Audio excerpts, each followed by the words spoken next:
A lot has happened in the last 2 weeks, of course, especially the fact that it's been more than I told you that we are not going to talk about that. My dear, pay attention. As I was saying, Jare, why not you this boy? You know they fear. Anyway, since he put it up, I may as well talk about that. You guys will not believe that few weeks ago, Nigerian president was so upset.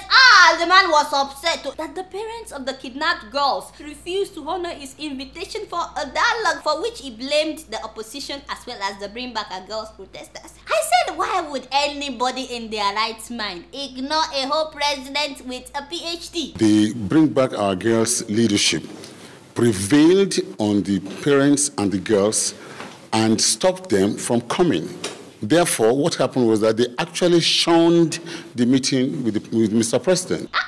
Snap! Who pissed off Dr. Doyin Okupe? Oh my God! A whole president attack lion. Nigerians have no respect. Of course, I know that the president waited for a little over 3 months, before reaching out to these parents. And by that time, 11 of those parents had died. 4 of them died of heart attack. And then 7 of them were killed in other Boko Haram attacks in Borno. Yes, but what is important to our officials is the fact that they made Mr. President wait without showing up. They actually shunned the meeting. The president was waiting. The NSA was waiting. Top government officials were waiting to receive them and for private consultation with Mr. President. It is actually some form of hypocrisy that their real concern is to play politics, present the president in a bad way. I don't feel to laugh. Why are you laughing as my doctor, Dr. Doyin Okupe? I love the sense of entitlement that our officials have. It's only about them. Do these people ever wonder how the parents are feeling? Like, seriously? Thank God that the parents later said that they didn't ignore the president too. That they were just trying to make sure that all of them were represented. So 100 days after the girls were kidnapped, 100, that was when the Nigerian president finally met with the parents in Abuja. And for some reason, they sent out all the journalists as soon as the meeting began. Now, what I was trying to say before this one interrupted is that it took a 17-year-old girl from Pakistan. Remember Malala, the one that was shot in the head by Taliban 2 years ago? She was the one that went to Nigeria and met with the parents of the girls, and then she met with Mr. President to tell him the same thing that all of us have been shouting for months. Mr. Man, these parents are hurting. How can you not meet with them? Something like that. You get what I'm saying? And for the first time, what we've been saying finally made sense to the presidency, and they're not ashamed of admitting it. This meeting was scheduled. It was at the instance of the request that was made by Malala. You see what I'm saying? The president fortunately promised me that he will do something for these girls, and he promised me that the girls will be returned as soon as possible. Not to burst your bubbles, my dear, but Mr. President has this habit of making promises. But the good thing is you are an international figure, and my president likes to make good impression in front of the international world. So thank you, my dear. Thank you so much. Because of you, he met with the parents. And by the way, Malala also promised to donate $200,000 for the education of these missing girls once they are rescued. Now, I'm not saying that the money has anything to do with why Mr. President agreed to meet with the parents, because I know that some of you are too quick to judge my president, and that is not nice. I mean, how much is $200,000? Chicken change. Are you serious? The man is asking for another $1 billion? Hey, yay!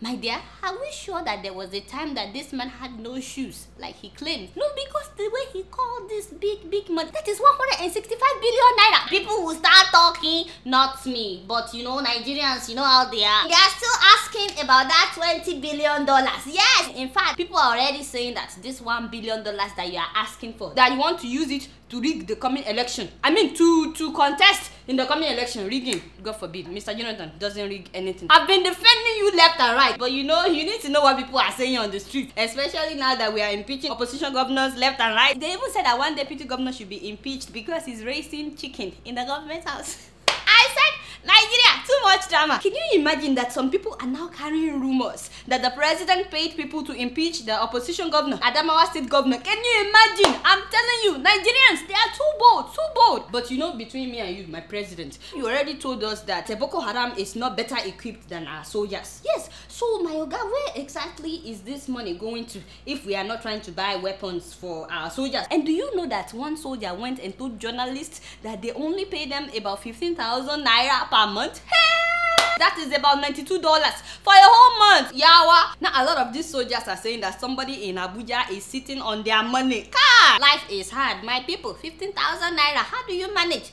And then go and fight Boko Haram. Some of them are saying that is why they run when Boko Haram is coming. What happened to all the money that all the other countries have been sending to us? You know, like the $20 million that the US gave us. I mean, what is going on? By the way, while I pity our soldiers, I think that we need to talk about the fact that some of them are above the law. Yes, some of these soldiers terrorize civilians, and it is not good. It's not good though. Why would soldiers set public transportation buses on fire? I heard that one soldier was hit by a bus, and the next thing, his colleagues came and set BRT buses on fire. Buses were exploding in broad daylight in Lagos.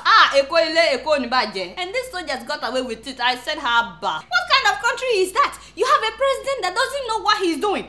Sorry, my oga, it's not me. That is what people are saying. And then you have soldiers that do whatever they want. That is terrible combination. I'm telling you, very, very terrible. But you know, back to our missing girls. Yes, I heard that Dr. Obiese Wezili, who has been leading the protesters in Abuja, was briefly detained by the SSS at the airport on her way to London for a BBC interview. I said, things are happening. But you know, the good news is the Association of Nigerian Witches and Wizards have now declared war on Boko Haram.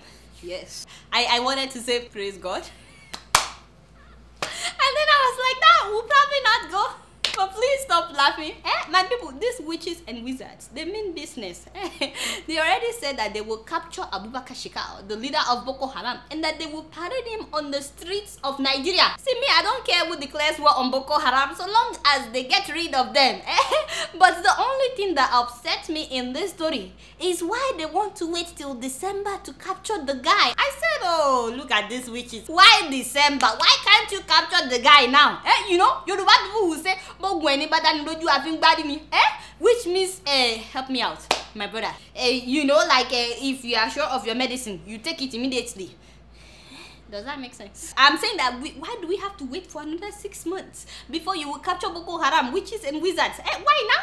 Something is not right. But really, while some of this news are ridiculous, I like to remind us though that for more than 100 days now, more than 200 girls have been in the camp of terrorists, people who have no regard for human life, and we know for sure that they are being raped every day. For a teenage girl to be snatched away for more than 3 months and the government is not bothered tells you the value we place on human lives. I'm just hoping that this government will actually send troops after the girls. Enough is enough. But you know, I don't know much. Guess what? I'm just keeping it real.